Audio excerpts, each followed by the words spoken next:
بسم الله الرحمن الرحیم. حضرت ابوهریره رضی الله عنه فرمایي چې د یوې قبیلې دوه صحابه په یو ځای مسلمان شول.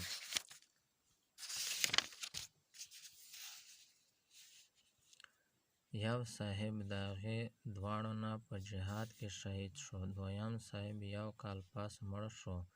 ما په خوب کې ولیدو چې هغه صاحب کوم چې یو کال پس مړ شوی و د هغه شهید نه هم لومړی جنت ته داخل شو. نو زه ډیر حیران شوم چې دا شهید درجه خو ډیره اوچته ده چې هغه لومړی جنت ته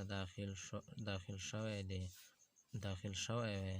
ما نبي صلی الله علیه وسلم ته په خپله عرض وکړی یا بل چا ورته عرض وکړی نو نبي اکرم صلی الله علیه وسلم ارشاد وفرمایي چې کوم صاحب وروسته مړ شو د هغه نیکیانې ګورئ څومره زیاتې شوې.